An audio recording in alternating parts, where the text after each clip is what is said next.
Bonsoir frères et sœurs, que le Seigneur vous bénisse abondamment au nom de Jésus-Christ. Le Seigneur m'inspire à partager un enseignement avec vous, un enseignement qui concerne les prophéties bibliques.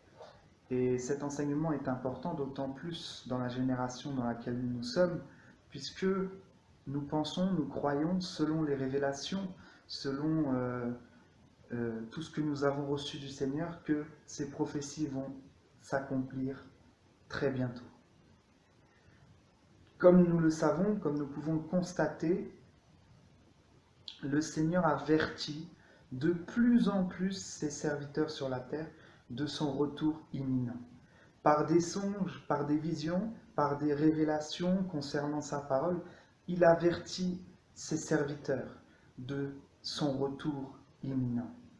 Et dans cette génération, nous pouvons constater à quel point c'est la confusion, à quel point c'est le mélange, à quel point il y a des contradictions concernant les prophéties bibliques.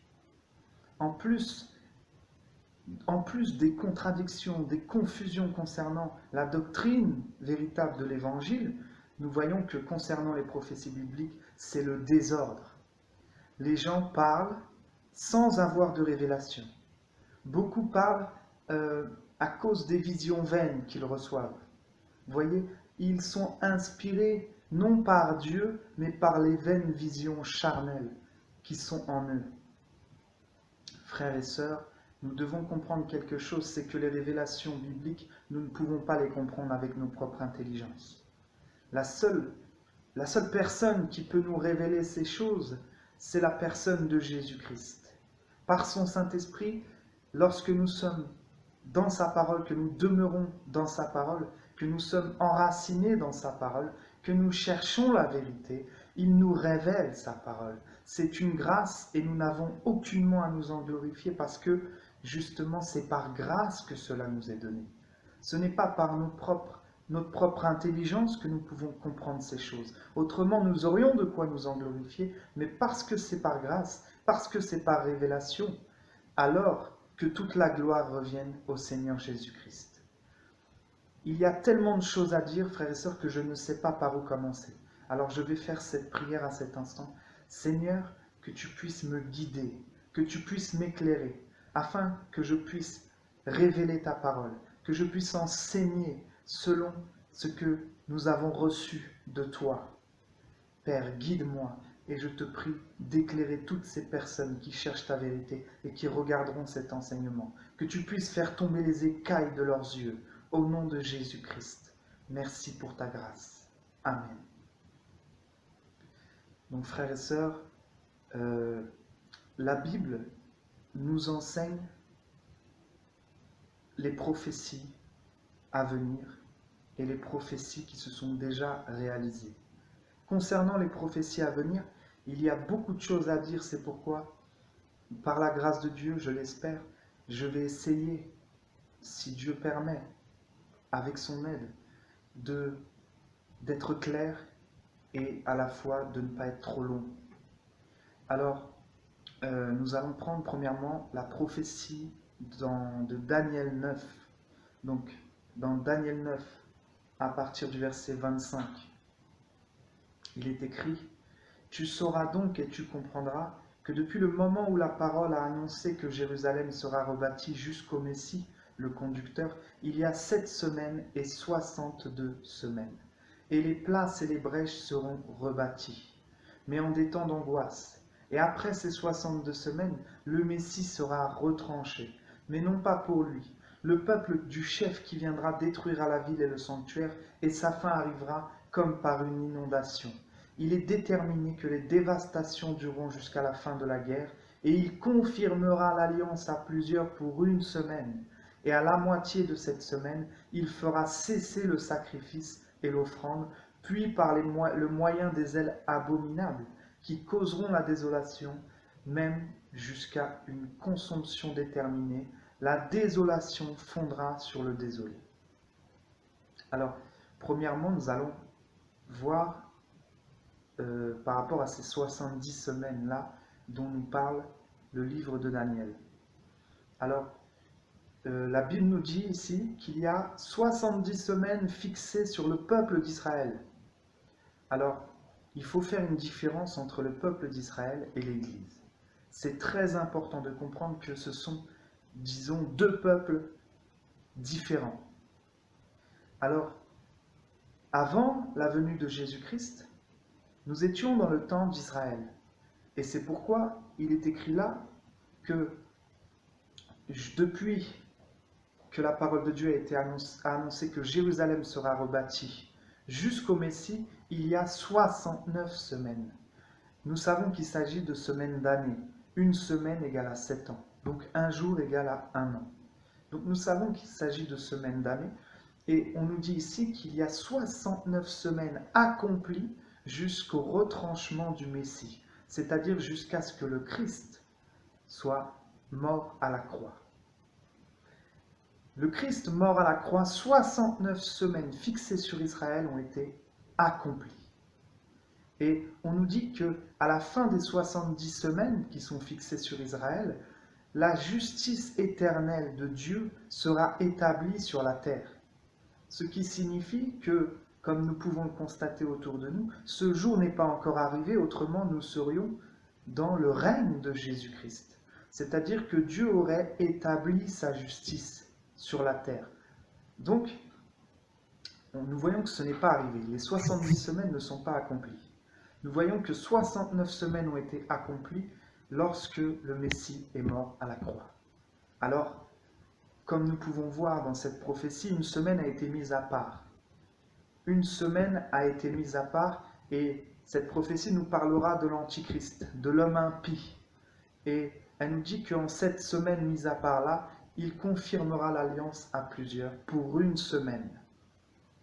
Donc, on comprend que cette semaine a été arrêtée, les 70 semaines ont été arrêtées à la mort de Jésus et 69 semaines ont été accomplies.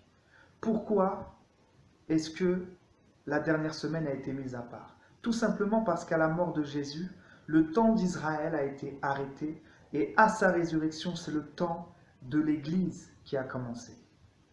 Et nous allons voir aussi dans la prophétie de Osée que lorsque le Messie a été retranché, Israël a été mis à part. Et nous allons voir, nous allons lire Osée 5 à partir du verset 14. Il est écrit « Car je serai comme un lion pour Éphraïm, comme un lionceau pour la maison de Juda. C'est moi qui déchirerai.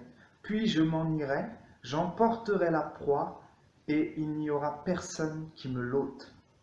Je m'en irai, je reviendrai dans ma demeure jusqu'à ce qu'il se reconnaisse coupable. » Donc ici, il s'agit de Jésus-Christ, de Yahweh, qui est venu sur la terre et qui retourne dans sa demeure, c'est-à-dire son retranchement, et qui dit « Je reviendrai », je reviendrai dans ma demeure, donc je suis retranché, jusqu'à ce qu'il se reconnaisse coupable. Et il parle d'Israël, il parle des enfants d'Israël. Et il dit que jusqu'à ce qu'ils se reconnaissent coupables, il leur tournera le dos. Et jusqu'à ce qu'ils se reconnaissent coupables et qu'ils cherchent ma face, ils me chercheront de grand matin dans leur angoisse. On nous parle d'une angoisse ici. Notez bien parce qu'on va en reparler tout à l'heure. Nous allons parler de toutes ces choses tranquillement, par la grâce de Dieu. Alors, Israël va vivre un temps d'angoisse et pendant cette angoisse, il va chercher la face de Yahweh qui est venu, qui a été retranché, qui s'est retiré, qui s'est tourné, qui a tourné le dos à Israël jusqu'à ce qu'il cherche sa face. Venez, diront-ils, et retournons à Yahweh. On nous parle d'Israël qui s'est détourné de Yahweh. Car c'est lui qui a déchiré, mais il nous guérira. Il a frappé, mais il bandera nos plaies. Il nous rendra la vie dans 2 jours. Notez bien. Et le 3e jour, il nous rétablira. Et nous vivrons en sa présence. Alors nous connaîtrons Yahweh et nous poursuivrons à le connaître. Sa venue est aussi certaine que celle de l'aurore. Il viendra pour nous comme la pluie de l'arrière-saison qui arrose la terre. On nous parle ici du retour de Jésus-Christ, de la venue de Jésus-Christ, la seconde venue de Jésus-Christ sur la terre. On nous parle d'abord de son retranchement. Israël a rejeté le Messie. Il a dit, je m'en irai, je reviendrai dans ma demeure. Jésus-Christ est parti. Il est retourné dans sa demeure. Et il dit jusqu'à ce qu'il se reconnaisse coupable. Nous savons que Jésus-Christ va revenir. Et lorsqu'il va revenir, comme nous le dit la parole, il va délivrer Israël. Et que dit la parole de Dieu ici? C'est que Jésus-Christ est monté et il reviendra seulement quand Israël se reconnaîtra coupable et cherchera sa face. Et ils le chercheront de grand matin dans leur angoisse. Et venez, diront-ils, retournons à Yahweh. Il a frappé, il bandera nos plaies. Il nous rendra la vie dans 2 jours. Notez bien, 2 jours, sachant qu'un jour pour Dieu est comme 1000 ans. Sachant qu'un jour pour Dieu est comme 1000 ans, ce qu'ils sont en train de dire là, c'est qu'au moment où Jésus-Christ est monté au ciel, le moment où Jésus-Christ est mort, il y a 2 jours. 2 jours jusqu'à son retour pour délivrer Israël. C'est-à-dire 2000 ans. Alléluia. Que le Seigneur nous bénisse, nous enrichisse, que le Seigneur nous éclaire, nous enseigne au nom de Jésus-Christ.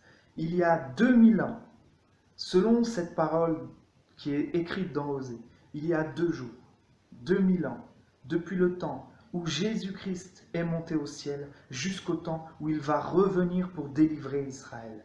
Notez une chose importante parce qu'on va en reparler, c'est que il est écrit que Israël cherchera, le peuple d'Israël cherchera de grand matin Yahweh dans leur angoisse. Il s'agit d'un temps où Israël sera dans l'angoisse. Et je pense que certains voient à quoi je fais allusion. Je parle ici de la grande tribulation. Et nous allons voir que cette grande tribulation concerne le peuple d'Israël et non l'Église. Nous allons le voir, que le Seigneur nous inspire, nous guide au fur et à mesure pour qu'on puisse éclaircir les choses en son nom. Donc là, on nous parle de sa venue puisqu'il est écrit « Nous connaîtrons Yahweh et nous poursuivrons à le connaître. Sa venue est aussi certaine que l'aurore. Il viendra pour nous comme la pluie de l'arrière-saison qui arrose la terre. » Jésus-Christ reviendra sur terre, il délivrera Israël après qu'Israël se soit repenti. C'est-à-dire qu'après qu'ils aient reconnu Jésus-Christ comme étant le Messie. Et il viendra dans un temps où Israël se sera dans l'angoisse. Comprenez? Dans la tribulation, dans la persécution. Et Israël criera vers Yahweh à cette époque-là. Et donc, c'est puissant ce qu'il nous révèle ici. Et donc nous allons reprendre, alléluia, nous allons reprendre Daniel 9. Je répète, il nous rendra la vie dans 2 jours. Et le 3e jour, il nous rétablira et nous vivrons en sa présence. Nous savons que quand Jésus-Christ va revenir délivrer Israël, nous allons arriver à la fin de ces 2 jours-là, ces 2000 ans. Et nous allons entrer dans le 3e jour. Et le 3e jour, il nous rétablira. Et nous vivrons en sa présence. Comme nous le savons, nous régnerons, nous et le peuple d'Israël qui sera sauvé, nous régnerons avec Christ sur la terre pendant 1000 ans, le 3e jour. Il nous rétablira et nous vivrons en sa présence. Alléluia. Donc, quelle est cette semaine? Quel est ce temps d'angoisse dans lequel va se trouver Israël au moment où il va crier à Dieu, où ce peuple va crier à Dieu? Nous revenons dans la prophétie de Daniel et nous voyons donc que à la mort de Jésus-Christ, les 69 semaines ont été accomplies, 69 semaines fixées sur Israël. Il en reste une qui a été mise à part et nous entrons dans le temps de l'Église. Une fois que l'Église sera enlevée, donc après les 2000 ans, après les 2 jours, une fois que l'Église sera enlevée, non, en fait, l'Église ne sera pas enlevée au bout de 2000 ans puisque nous devons enlever les 7 ans de noces et les 7 ans de règne de l'Antichrist. Donc nous savons que 2000 ans moins 7 ans, c'est-à-dire moins la dernière semaine, l'Église sera enlevée. L'Église est enlevée à ce temps-là. Dieu est précis. Dieu est un Dieu de perfection. de précision. Un jour pour lui égale 1000 ans. Quand il est dit dans 2 jours, il nous relèvera au sujet d'Israël, nous savons que une semaine avant ces 2 jours, 7 ans avant les 2000 ans accomplis depuis sa mort, nous serons enlevés. L'Église de Dieu sera enlevée. Nous allons voir que cette Église sera enlevée avant ces 7 ans-là. Donc, à la mort de Jésus-Christ, 69 semaines sont accomplies. Il y a une semaine qui est mise à part. Donc là, le temps de l'Église se passe, on en reparlera tout à l'heure. L'Église est enlevée et le temps d'Israël reprend. Et à partir de là, nous pouvons reprendre Daniel 9, 27. Et il confirmera donc l'Antichrist, l'homme impie qui viendra. Il confirmera l'alliance à plusieurs pour une semaine.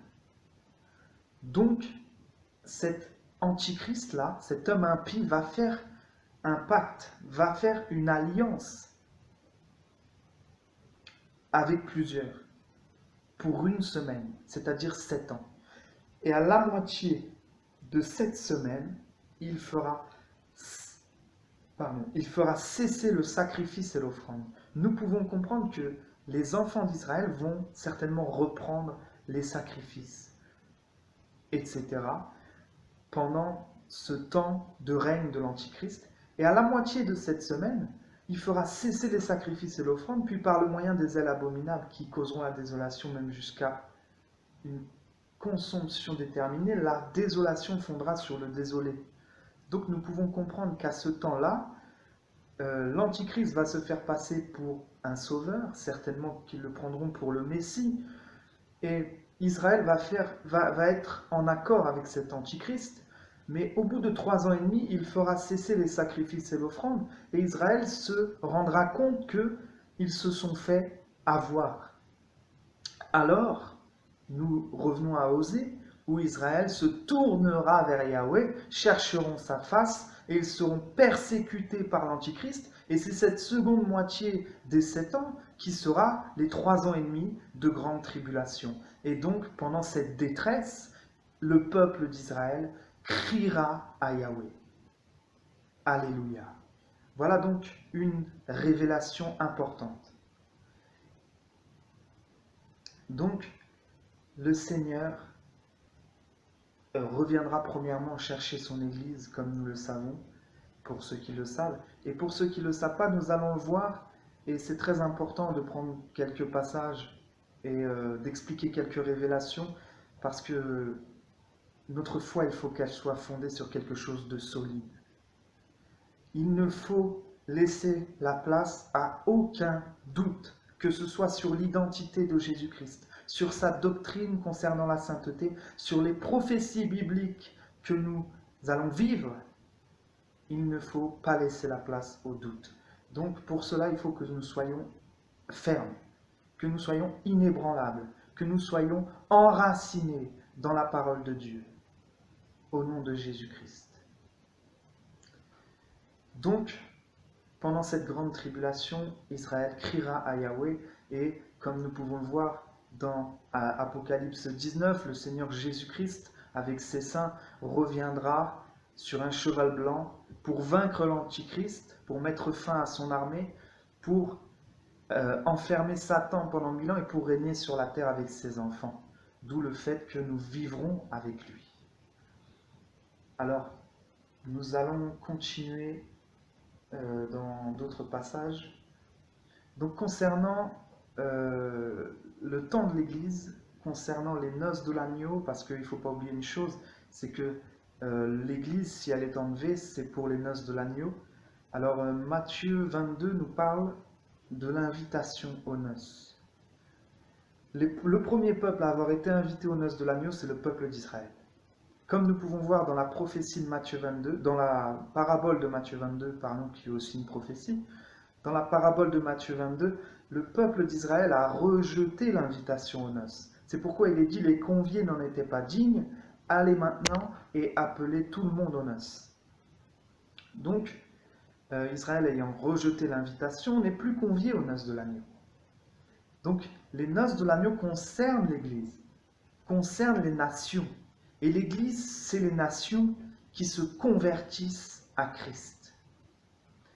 Et donc, à ce moment-là, nous devons comprendre déjà que l'enlèvement est pour les noces de l'agneau. C'est très important de le comprendre, et vous allez voir pourquoi. Parce que c'est décrit clairement.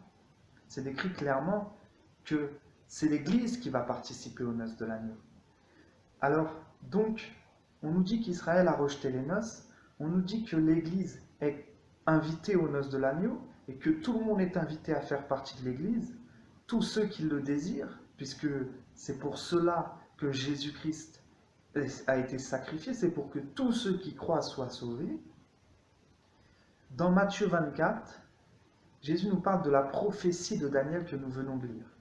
Et il nous dit que lorsque l'abomination qui cause la désolation sera établie dans le lieu saint, alors que celui qui lit le prophète Daniel fasse attention, que ceux qui sont en Judée fuient dans les montagnes, et il nous dit quelque chose d'important, c'est que ceux qui sont en Judée, donc il s'agit des Juifs, et que prier pour que cela n'arrive pas un jour de Shabbat.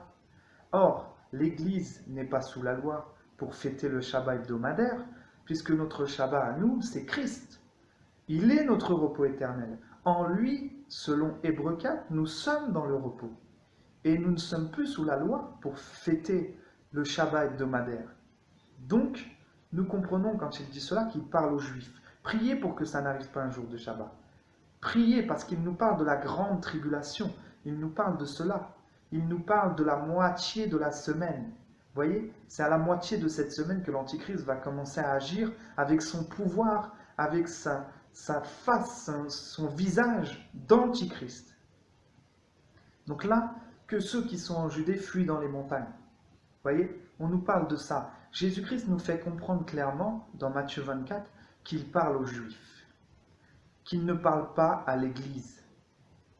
Et donc, il rajoute, « Car alors il y aura une grande tribulation telle qu'il n'y en a point eu depuis le commencement du monde jusqu'à présent et qu'il n'y en aura jamais. » On nous annonce ici la fameuse détresse dont nous parle Osée, la détresse dans laquelle va se trouver le peuple d'Israël quand il va crier à Yahweh, revenir à Yahweh.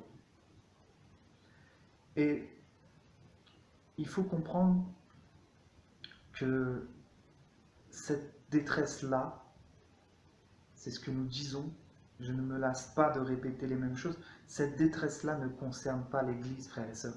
Nous sommes tous appelés à des persécutions. Nous allons certainement en vivre de grandes, puisque l'Église primitive en a vécu de grandes, parce que plus les chrétiens étaient unis, plus ils étaient consacrés, plus la puissance de Dieu agissait, plus les chrétiens étaient persécutés. Et nous sommes appelés à cela. La Bible nous dit que c'est par beaucoup de tribulations qu'il nous faut entrer dans le royaume de Dieu. Nous ne sommes pas exempts de ces choses. Nous allons certainement en vivre. Il faut que nous vivions la tribulation. Il faut que nous soyons persécutés pour que la puissance de Dieu puisse justifier ses enfants et sa parole. Mais ce ne sera pas encore la grande tribulation. Je vous dis ça parce que peu importe ce qui arrive, s'il arrive une guerre, s'il arrive une guerre mondiale, des guerres civiles, des persécutions, il ne faut pas s'étonner, il ne faut pas dire « Ah, c'est la grande tribulation ». Non, frères et sœurs, parce que des persécutions, il y en a toujours eu dans l'Église. Et plus l'Église était consacrée, plus l'Église était puissante, plus elle était persécutée. Et il ne s'agit pas des persécutions religieuses, il ne s'agit pas des faux chrétiens qui sont exterminés, mais qui ne sont même pas en Christ, malheureusement. Il s'agit des véritables chrétiens qui meurent pour Christ, pas pour avoir rien fait, mais parce qu'ils répandent la puissance de Jésus-Christ dans le monde entier. Alors le diable est acharné sur eux, et eux, ils font la volonté de Dieu. Maintenant donc, j'aimerais prendre un passage, et je ne vais pas prendre le passage, je vais simplement vous donner le chapitre 1 Thessaloniciens 4. Dans 1 Thessaloniciens 4, on nous parle de l'enlèvement de l'Église, et on nous dit que au moment de l'enlèvement de l'Église, le Seigneur va venir à la rencontre de ses enfants dans les airs. Nous irons à sa rencontre dans les airs. On nous parle d'une rencontre dans les airs et non pas d'une rencontre sur la terre. L'enlèvement de l'Église concerne l'Église. L'enlèvement ne concerne pas Israël. C'est-à-dire que nous serons enlevés et que nous allons rencontrer le Seigneur dans les airs. Nous voyons donc qu'il ne s'agit pas d'un retour sur la terre. Pardon, il ne s'agit pas d'un retour de Jésus-Christ sur la terre, il s'agit d'une rencontre dans les airs. Et il est écrit rien de plus que ça. Nous irons à sa rencontre dans les airs et nous régnerons, nous serons avec lui pour toujours. Tout simplement, parce qu'à partir du moment où l'Église est enlevée, elle est sauvée. Nous voyons dans les prophéties qu'au moment où le Seigneur va enlever son Église va être changée de corruptible en incorruptible. Les morts en Christ vont ressusciter directement incorruptibles. Ceux qui sont vivants en Christ sur la terre vont être changés de corruptible en incorruptible. Et tous ensemble seront enlevés à la rencontre du Seigneur dans les airs. Nous comprenons que l'enlèvement de l'Église n'a pas lieu sur la terre, mais dans les airs. Or, le retour de Jésus-Christ, si nous lisons Apocalypse 19 et 20, nous savons que le retour de Jésus-Christ n'est pas un enlèvement. Le retour de Jésus-Christ, c'est un retour sur la terre pour régner avec ses enfants, avec ses saints. Donc il n'y aura pas d'enlèvement au moment où Jésus-Christ va revenir régner sur la terre. Ce sera un retour qui est pour régner, puisque nous voyons dans Apocalypse 19 déjà que les noces ont lieu avant le retour de Jésus-Christ. Nous le voyons dans Apocalypse 19. Après les noces, nous pouvons voir que Jésus-Christ revient sur un cheval blanc. Vous voyez, il est écrit le roi des rois, le seigneur des seigneurs. Il revient pour vaincre l'Antichrist, donc on le sait pour délivrer Israël, et pour régner avec ses enfants. Et il ne revient pas seul selon les prophéties, puisqu'il revient avec ses saints. Et donc à ce moment-là, il va régner sur la terre, il enfermera Satan pendant 1000 ans, et il régnera pendant 1000 ans sur la terre. Donc nous voyons qu'à ce moment-là, ce n'est pas un enlèvement qui se produit, c'est un retour. Donc il ne faut vraiment pas confondre l'enlèvement de l'Église et le retour de Jésus-Christ sur la terre. Ce sont deux choses différentes, qui concernent deux peuples différents. Alors, nous allons continuer, et dans Luc 12 au verset 35, le Seigneur nous confirmera qu'il reviendra après les noces de l'agneau.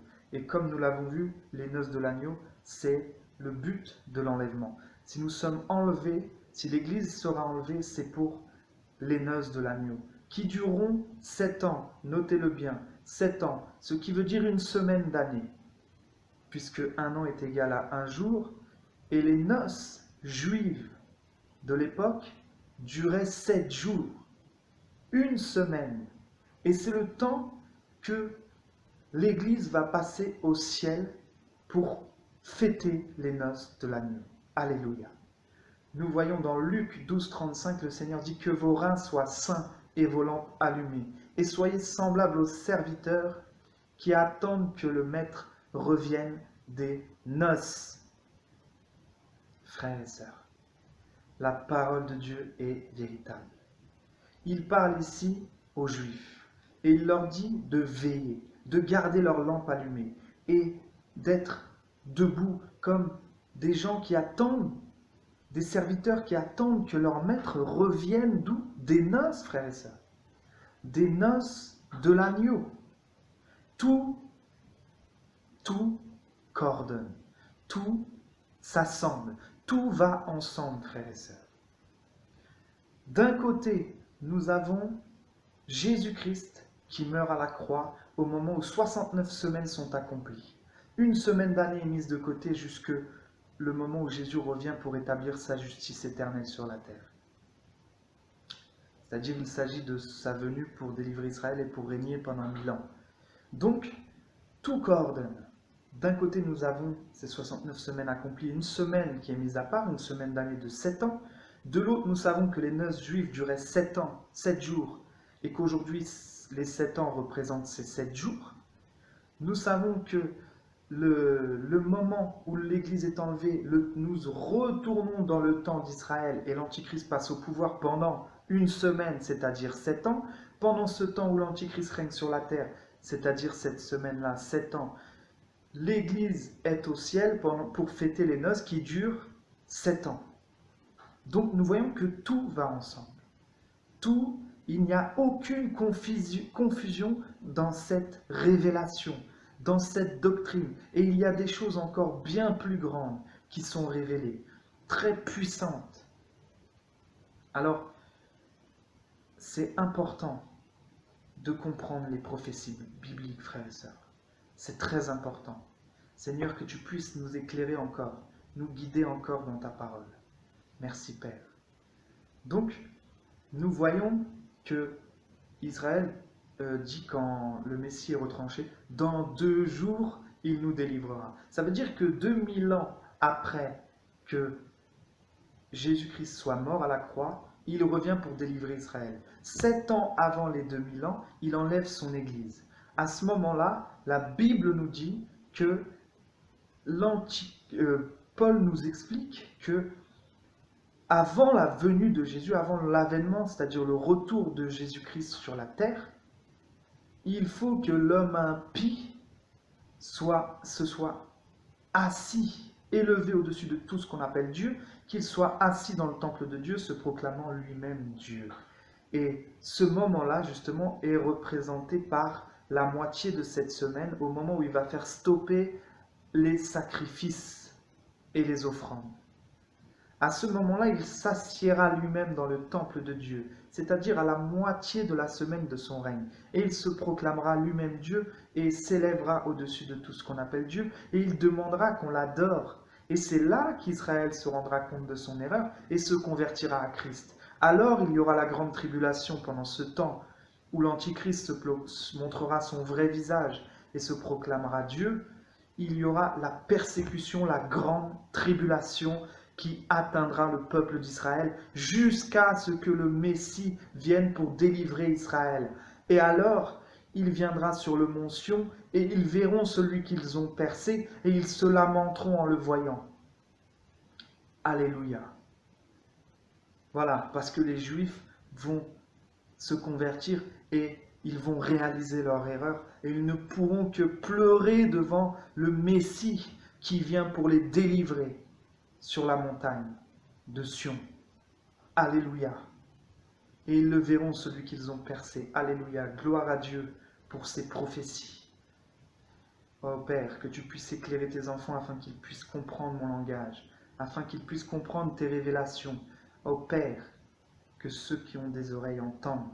Alléluia. Il y a d'autres choses tellement puissantes, frères et sœurs, qu'il faut partager. Donc tout ça coordonne, tout ça va ensemble, tout ça n'est dans aucune confusion. Il n'y a pas de confusion dans cette doctrine-là. Vous voyez? Tout va ensemble, les 7 ans de règne de l'Antichrist, les 7 ans de noces, la mort de Jésus à la croix, les 2000 ans, c'est-à-dire les 2 jours jusqu'à son retour. Et ce qui est puissant, encore une fois, c'est que il y a ce millénium-là. Ce millénium qui représente justement le 3e jour par rapport à ce que je viens de vous expliquer. Le 3e jour où nous régnerons avec Jésus-Christ et nous vivrons avec lui. Et la Bible nous dit, Jésus-Christ, alléluia, Jésus-Christ nous dit que après 3 jours, il rebâtira son temple. Détruisez ce temple et en 3 jours, il sera rebâti. Cette parole était spirituelle et concernait la mort de Jésus-Christ et sa résurrection.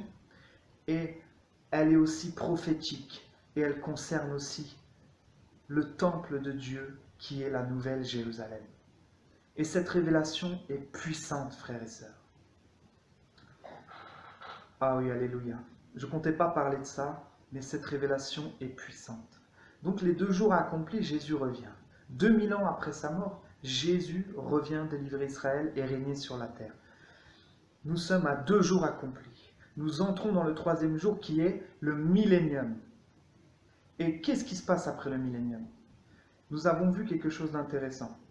C'est que dans la Bible, c'est que Jésus-Christ va dire qu'il va passer, comme Jonas a passé 3 jours et 3 nuits dans le ventre d'un gros poisson, lui, il va passer 3 jours et 3 nuits dans le ventre, dans le sein de la terre. 3 jours et 3 nuits, ça veut dire 3 jours accomplis. Et qu'est-ce qui se passe? Je crois que c'est dans Matthieu 28, on voit que Marie va au tombeau, et on nous précise quelque chose d'important. Après le Shabbat, à l'aube du premier jour de la semaine. Donc c'était l'aube d'un jour et c'était après le sabbat. À ce moment-là, Jésus-Christ, donc, qui va dire qu'en 3 jours il rebâtit son temple, il parle de 3 jours accomplis, puisqu'il l'a dit lui-même, il a passé 3 jours et 3 nuits dans le ventre de la terre. On sait qu'après le millénium, il y aura 3 jours accomplis depuis la mort de Jésus-Christ. 2000 ans jusqu'à son retour et 1000 ans jusqu'à la fin du millénium, ce qui fait 3 jours accomplis. Et que se passe-t-il après les 1000 ans? Si nous regardons dans la parole de Dieu, nous allons prendre la parole de Dieu, parce que je pense que c'est important de parler de ça. Du moins, pour glorifier Dieu, ça l'est. Donc, dans Apocalypse 20, on voit à partir du verset 1, après cela, donc après le retour de Jésus-Christ sur la terre, qui vient délivrer Israël et régner, après cela, je vis descendre du ciel un ange qui avait les clés de l'abîme et une grande chaîne dans sa main. Il saisit le dragon, le serpent ancien qui est le diable et Satan, et le lia pour 1000 ans. Il le jeta dans l'abîme et il l'enferma et mit le sceau sur lui, afin qu'il ne séduise plus les nations jusqu'à ce que les 1000 ans soient accomplis. Après quoi, il faut qu'il soit délié pour un peu de temps. Donc après, on voit que le Seigneur Jésus-Christ va régner pendant 1000 ans. Et après son règne de 1000 ans, quelque chose de très important va se passer. Puis je vis un nouveau ciel et une nouvelle terre. Car le premier ciel et la première terre avaient disparu, et la mer n'était plus. Et moi, Jean, je vis la ville sainte, la nouvelle Jérusalem, qui descendait du ciel, d'auprès de Dieu, parée comme une épouse qui s'est ornée pour son mari.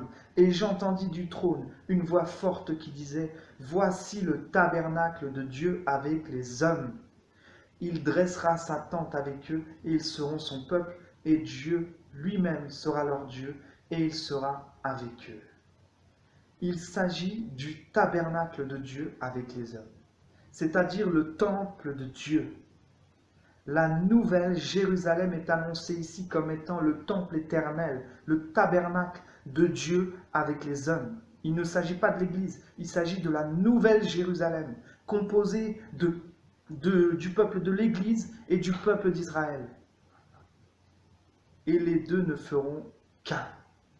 Vous voyez? Donc ces deux peuples-là seront unis et ils ne seront qu'une seule épouse ornée pour son mari. La nouvelle Jérusalem sera à la fois leur mère, à la fois leur temple et à la fois eux-mêmes. Donc c'est puissant ce qui arrive ici. Cette révélation est puissante. Tout va ensemble, frères et sœurs. Au bout de 2000 ans, dans 2 jours, il nous délivrera, nous dit Israël. Nous dit les enfants d'Israël. Au bout de 2000 ans, Jésus-Christ revient. Il règne sur la terre pendant 1000 ans. Après les 3000 ans en total, la nouvelle Jérusalem est rebâtie.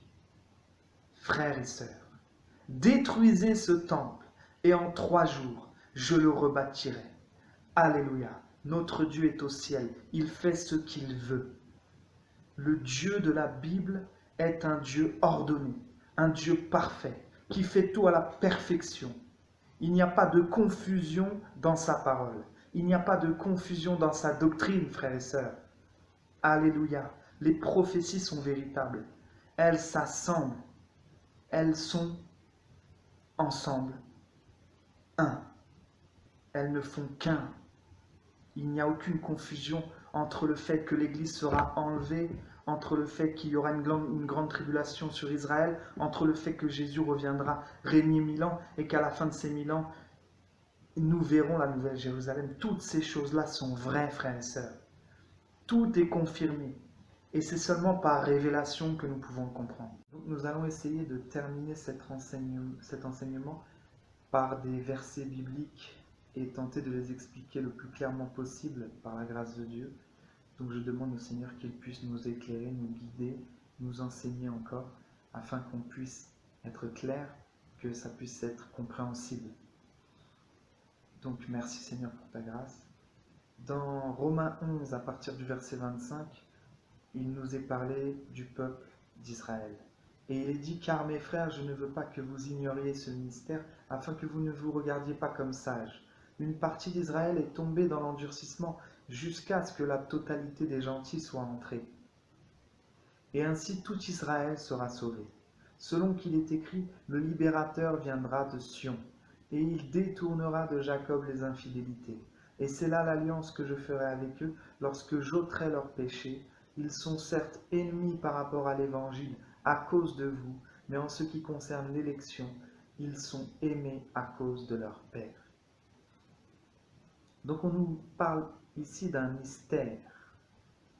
Il dit, je ne veux pas que vous ignoriez ce mystère. Et on nous parle d'une partie d'Israël, donc ceux qui ont rejeté l'Évangile, qui ont rejeté la première venue du Messie, est tombé dans l'endurcissement jusqu'à ce que la totalité des gentils soit entrée.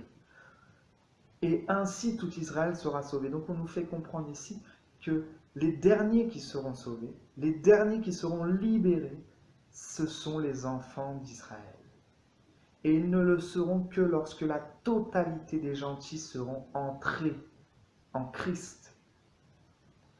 Et ensuite, on nous dit une autre chose importante, c'est qu'ils ne sont pas l'Église, puisqu'il est dit, ils sont certes ennemis par rapport à l'Évangile à cause de vous, donc à cause de l'Église, mais en ce qui concerne l'élection, ils sont aimés à cause de leur Père, à cause de la promesse que Dieu avait faite à Abraham, à Isaac, à Israël. Ils sont aimés et Dieu tiendra ses promesses et délivrera le peuple d'Israël lorsqu'il reviendra. Donc comme nous l'avons vu précédemment. Et cette prophétie est certaine, frères et sœurs. Et Dieu accomplira sa parole. Il est écrit, ensuite, pour finir selon l'enseignement, je vais prendre plusieurs passages, des passages qui nous disent que, comme nous l'avons vu, qui confirment que l'Antichrist s'assiera lui-même dans le temple à la moitié de la semaine, donc, et à la moitié des 7 ans de son règne, il s'assiera dans le temple et il changera de visage. Il montrera son vrai visage et il se proclamera lui-même Dieu. Et alors, à ce moment-là, nous verrons que tous ceux qui refusent de l'adorer seront mis à mort, persécutés. Et nous allons le voir dans deux passages, dans 2 Thessaloniciens 2, à partir du verset 3. Paul nous dit que personne donc ne vous séduise d'aucune manière, car il faut que l'apostasie soit arrivée auparavant et que l'homme de péché, le fils de la perdition, c'est-à-dire l'homme impie, soit révélé, lequel s'oppose et s'élève contre tout ce qui est appelé Dieu ou qu'on adore. Il va jusqu'à s'asseoir comme un Dieu dans le temple de Dieu, se proclamant lui-même être Dieu. Ne vous souvenez-vous pas que je vous disais ces choses lorsque j'étais encore chez vous, et maintenant vous savez ce qui le retient, afin qu'il soit révélé en son temps. Car le mystère de l'iniquité opère déjà, seulement celui qui le retient en ce moment le fera jusqu'à ce qu'il soit hors du chemin. Et alors sera révélé l'impie, que le Seigneur détruira par le souffle de sa bouche, et qui l'anéantira par l'éclat de son avènement. Donc cette prophétie-là confirme tout ce que nous avons vu. L'homme impie est retenu par le corps de Christ. Le corps de Christ empêche l'homme impie d'entrer dans son règne.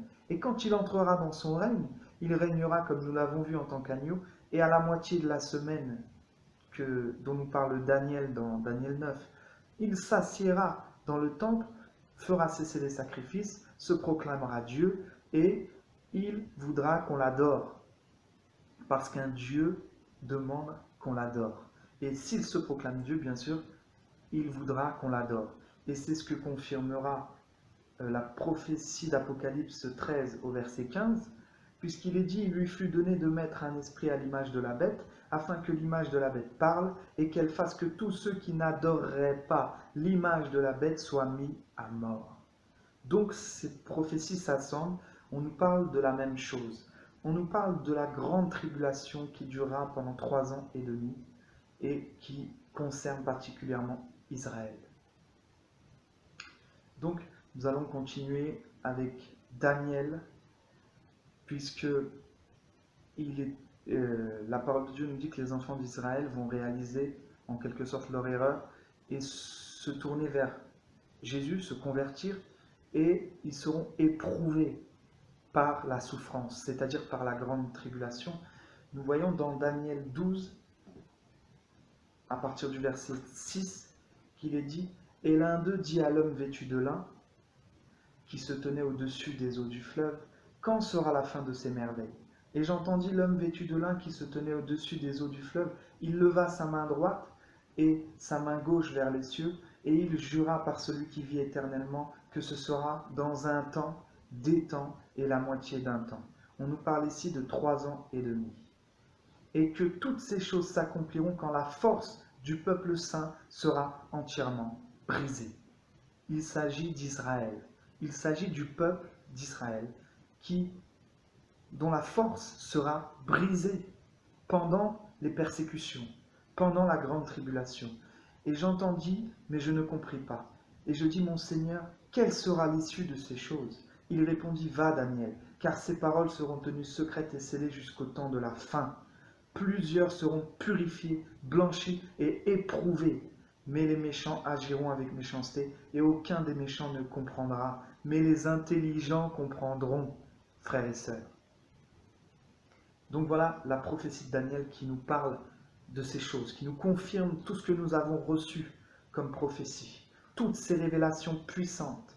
Et nous allons prendre Ésaïe 10 à partir du verset 20, qui nous parle de ces périodes aussi, où il est écrit « Et il arrivera en ce jour-là que le reste d'Israël et les rescapés de la maison de Jacob ne s'appuieront plus sur celui qui les frappait, mais ils s'appuieront avec confiance sur Yahweh, le Saint d'Israël. » Frères et sœurs, ils s'appuyaient sur l'Antichrist, le prenant pour un sauveur. Mais il arrivera en ce jour-là que le reste d'Israël et les rescapés de la maison de Jacob ne s'appuieront plus sur celui qui les frappait, mais ils s'appuieront avec confiance sur Yahweh, le Saint d'Israël, Jésus-Christ de Nazareth. Le reste se convertira. Le reste, dis-je, de Jacob se convertira au Dieu puissant. Donc le reste de Jacob, Jacob c'est Israël, le reste d'Israël se convertira au Dieu puissant. Et ils ne s'appuieront plus sur l'Antichrist qui les frappait, frères et sœurs. La puissance de la révélation des prophéties du Saint-Esprit de Dieu. Car quand ton peuple, ô Israël, serait comme le sable de la mer, alléluia, un reste seulement se convertira. La destruction est résolue, elle fera déborder la justice. Elle fera déborder la justice. Frères et sœurs, celui qui va venir délivrer Israël va venir, selon la prophétie de Daniel 9, établir sa justice éternelle sur la terre. La destruction est résolue. Elle fera déborder la justice, car la destruction qu'il a résolue, le Seigneur Yahweh de ses armées va l'exécuter au milieu de toute la terre. Et comme nous le savons, comme les prophéties nous le disent, tout œil le verra, tout genou fléchira, et toute langue dira qu'il est Seigneur, que ce soit pour périr ou pour vivre. Alléluia, frères et sœurs. La puissance des prophéties. Merci, Père, pour tes révélations puissantes. Oh, frères et sœurs, il est temps que nous consacrions nos vies pour le Dieu des armées. Alléluia. Donc nous voyons que Israël, l'Église, sont 2 peuples différents et que Dieu accomplira ses prophéties. Voici, les prophéties ont été révélées aux enfants de Dieu. et nous verrons s'accomplir la parole de Jésus-Christ de Nazareth. Au nom de Jésus, que celui qui peut comprendre, comprenne. Père, que tu puisses éclairer tes enfants, Seigneur, que tous ceux qui sont sincères, qui sont justes, qui sont véritables avec toi, Père, qui sont justifiés par la foi, que tu puisses les éclairer sur toute ta vérité au sujet de ta doctrine, de ta volonté dans la vie de tes enfants et de tes prophéties, Seigneur, afin de briser toute confusion dans nos cœurs, afin de briser le doute, afin que notre foi soit fondée sur de puissantes révélations, Seigneur. Non pas sur la sagesse humaine, mais sur la puissance de ton Saint-Esprit. Amen. Frères et sœurs, levons-nous, frères et sœurs. Levons-nous, regardez la puissance des révélations de Dieu. Qui peut comprendre la parole de Dieu si ce n'est les enfants de Dieu à qui Dieu fait grâce? Alléluia.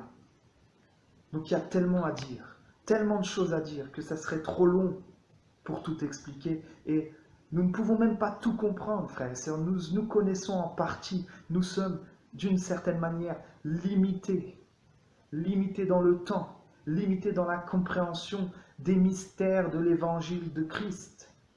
C'est tellement grand, tellement puissant, on ne pourra jamais tout connaître. C'est grand, frères et sœurs. Et Dieu nous confirme sa parole. Il nous confirme sa parole par les Écritures.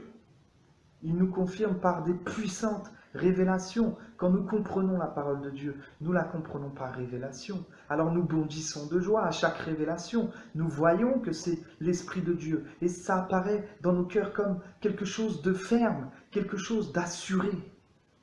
Une ferme assurance, une conviction certaine que le Seigneur met dans notre cœur. Que personne ne puisse troubler ce que Dieu nous met dans le cœur. Dieu confirme sa vérité par sa parole. Les prophéties bibliques sont là, elles sont révélées. Frères et sœurs, que personne ne puisse vous troubler à ce sujet. L'enlèvement de l'Église aura bien lieu avant le règne de l'Antichrist, avant que cette dernière semaine fixée sur Israël n'ait lieu. Et lorsque le Seigneur Jésus-Christ reviendra, et je vais reprendre, merci Seigneur, la prophétie de Osée pour terminer. Le Seigneur est bon, frères et sœurs. Je vais terminer là-dessus parce qu'il y aurait encore trop à dire et j'espère que le Seigneur pourra vous éclairer par rapport à tout ce qui a été dit, par rapport à toutes ces révélations, tous ces passages bibliques. Et lui seul peut vous éclairer, lui seul peut vraiment vous ouvrir l'esprit. Comme le dit la parole dans Luc 24, 45, il leur ouvrit l'esprit afin qu'ils comprissent les Écritures, ce qui signifie que sans que le Seigneur nous ouvre l'esprit, on ne peut pas comprendre les Écritures. Donc revenons quelques secondes sur Osée, sur ces 2 jours, cette révélation puissante où les enfants d'Israël proclament « Il nous rendra la vie dans 2 jours et le 3e jour il nous rétablira ». Donc à partir du moment où Jésus-Christ meurt et qu'il s'en va, il dit « Je m'en irai, je reviendrai dans ma demeure », c'est-à-dire dans son royaume, jusqu'à ce qu'ils se reconnaissent coupables, c'est-à-dire les enfants d'Israël, et qu'ils cherchent ma face, ils me chercheront de grand matin dans leur angoisse. Venez, diront-ils, et retournons à Yahweh. Alléluia. Le peuple de Dieu va revenir à son Créateur. Car c'est lui qui a déchiré, mais il nous guérira. Il a frappé, mais il nous bandera nos plaies. Il nous rendra la vie dans 2 jours. Frères et sœurs, cette révélation des 2000 ans, des 2 jours est puissante. Mais prenez bien garde à ce qui est dit. Il nous rendra la vie dans 2 jours, frères et sœurs. Quand le Seigneur, alléluia, quand le Seigneur va revenir pour délivrer Israël, il va y avoir quelque chose, un événement puissant qui est la résurrection d'Israël. La résurrection, frères et sœurs. Et il est écrit, il nous rendra la vie dans 2 jours. Frères et sœurs, la résurrection. Alléluia. Oh Père, merci pour ta grâce. La résurrection. Il nous rendra la vie. Il y a 2 résurrections. Mais la première résurrection se fait en deux parties. D'abord l'Église, qui vivra la résurrection lors de l'enlèvement, c'est-à-dire que les morts en Christ vont ressusciter, glorieux, incorruptibles. Ceux qui sont vivants en Christ vont être changés, incorruptibles. C'est la résurrection de l'Église. Et il y a la deuxième partie de la première résurrection qui est la résurrection d'Israël. Et cette résurrection-là aura lieu lorsque le Seigneur Jésus-Christ va revenir sur la terre pour délivrer Israël. C'est-à-dire 2000 ans après sa mort, selon Osée, puisqu'il est dit, il nous rendra la vie dans 2 jours.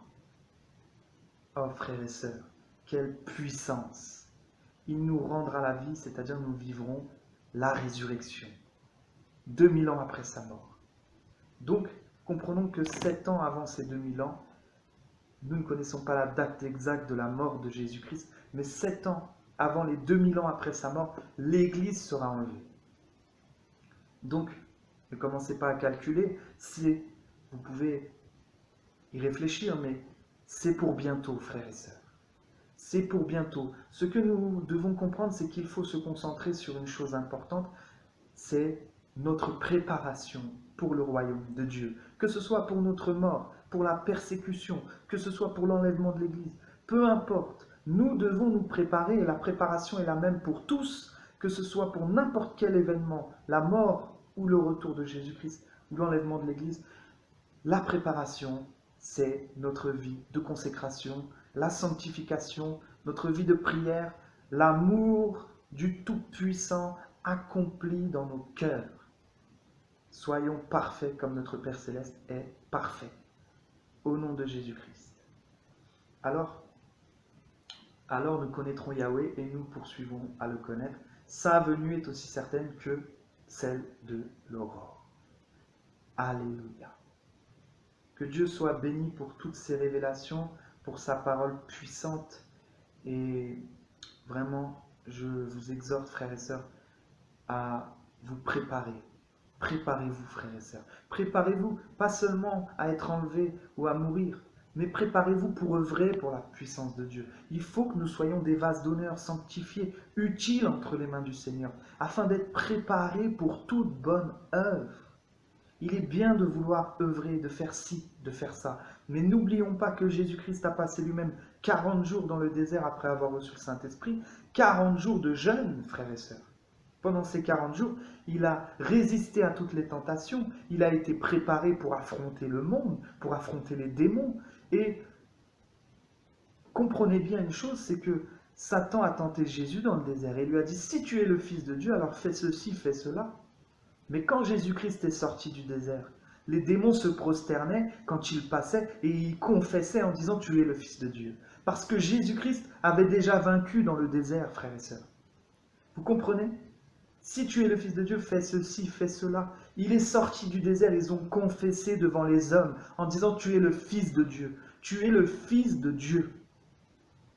Voyez, les démons même ont connu la puissance de Dieu en Jésus-Christ.